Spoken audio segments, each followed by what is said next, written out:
Australians' favourite kind of investment for better, or let's be honest, more likely for worse, housing, could end up costing us an absolute fortune in the future. It was revealed the other week that so far this year, disasters have cost Australia $2.2 billion, which equates to about $80 for every man, woman, and child. But this week, the Climate Change Authority released a report estimating that by 2050, Australia will be spending $8.7 billion a year on climate-related disasters. The authority is an independent expert body charged with providing climate advice to the government. Adjusted for an estimated population of 34 million, it would mean an average bill of $255 per Australian. A family of four, over $1,000 a year, which is kind of cooked, not gonna lie. Damage to homes and infrastructure will constitute a chunk of the overall bill, but on top of that, there will be a loss in home values across entire towns and regions. In an example of the impact on housing, a year after the devastating Northern Rivers floods in 2023,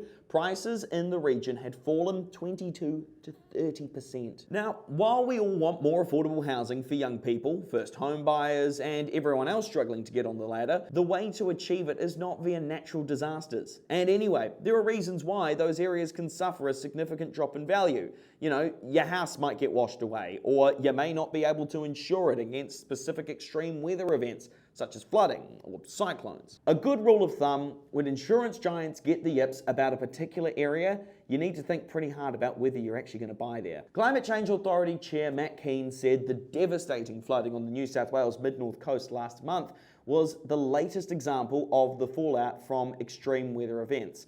But it won't be the last. He said authorities will need to review and tighten building codes. Parts of coastal Queensland and WA, currently not covered by cyclone construction standards, may need to be, and soon. The authority wants Australians to be equipped with the information and resources to improve their decision making on things like where to build, buy, or renovate a home. The idea of updated fire and flood mapping that limit development is already causing division in communities, as residents face not only safety risks, but a drop in the value of their properties. One example is in Western Victoria, where a council recently rejected new flood mapping. The government, meanwhile, is overdue in releasing a national risk assessment and climate change adaptation plan that will hopefully set out a clear roadmap as to where we're heading and how we might get there.